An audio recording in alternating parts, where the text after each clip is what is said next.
Thuram, avant d'avoir ce moment ensemble en face à face, j'ai assisté à une conférence à laquelle vous avez participé et vous avez dit quelque chose de très intéressant, c'est qu'on met plus en valeur les aspects négatifs dans les médias que l'aspect positif des choses. Ben effectivement, vous savez, je dirais que on a l'impression quand même que c'est beaucoup plus vendeur d'attiser des conflits. Par exemple, je suis extrêmement surpris qu'on puisse aujourd'hui laisser entendre que la problématique majeure, par exemple, de nos sociétés, ce sont les jeunes qui se radicalisent et qui partent faire le djihad. Effectivement, c'est un problème, mais je reste persuadé que la grande majorité quand même des enfants ne partent pas. Et la grande majorité des enfants sont dans une difficulté de vie et dans une difficulté de se projeter dans l'avenir. Et donc je reste persuadé qu'il faut s'arrêter et discuter de cela. Il faut aussi rappeler qu'il y a au sein de notre communauté française beaucoup de personnes qui travaillent positivement pour le bien vivre ensemble. Et très souvent, on n'en parle pas de ces gens-là. Et souvent, on ne rappelle pas aussi que la grande majorité des gens créent des liens. Et ces liens se passent correctement. Par exemple, je dis souvent que j'ai la chance de traverser la France pour la fondation. Je vais dans les écoles, je prends le train, je suis dans les aéroports. Et on ne rappelle pas qu'en règle générale, les choses se passent bien. C'est-à-dire que je crois que chacun de nous avons compris que la meilleure façon de vivre ensemble, c'est respecter l'autre. Il suffit de voir dans les lieux où est-ce qu'il y a énormément de personnes. C'est que les choses se passent bien. Il suffirait qu'il y ait un problème, par exemple, une personne dans une gare qui se fait agresser.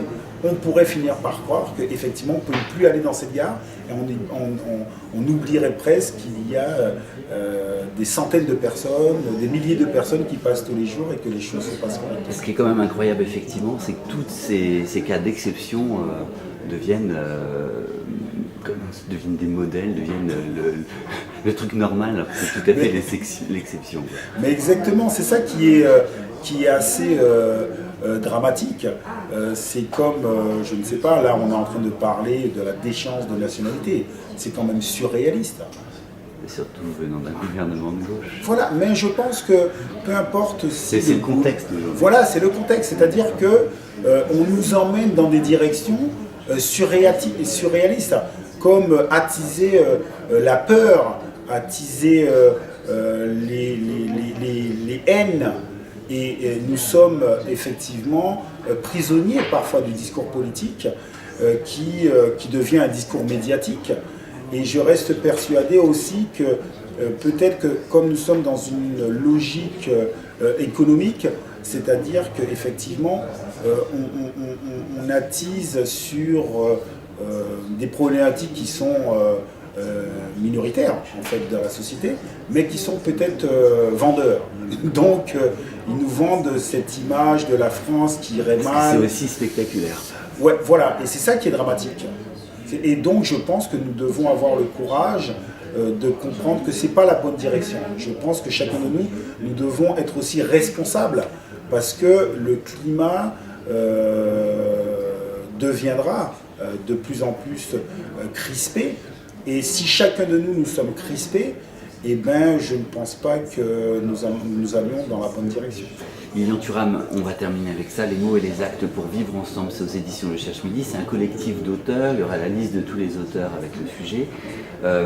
Pour quelles raisons, parce que là c'est quelque chose de très positif, pour quelles raisons les lecteurs doivent lire ce bouquin? Ben, tout simplement parce que je crois qu'on a besoin parfois de se rassurer, de pouvoir lire des auteurs qui vont peut-être nous emmener à la bonne réflexion, qui vont nous emmener dans une bonne direction et qui vont peut-être nous emmener à comprendre en fait la complexité des situations et à nous apaiser. Et je pense qu'aujourd'hui, dans nos sociétés, nous avons besoin d'apaisement. C'est un moment de réflexion d'ailleurs. Oui, voilà. Il y a plusieurs voies. Encore une fois, ce sont des réflexions qui nous emmènent à peut-être à comprendre qu'il est important parfois de s'arrêter pour comprendre effectivement que le discours aujourd'hui qui domine est un discours extrêmement dangereux. Donc nous devons revenir peut-être à beaucoup plus de bienveillance entre nous. Exactement, bienveillance et prendre le temps de se poser, réfléchir et en partie avec ce livre et puis plein d'autres après. Les mots et les actes pour vivre ensemble, c'est aux éditions de Cherche Midi. Lilian Thuram, vous y participez, un grand merci à vous pour le temps. Écoutez, je vous remercie énormément.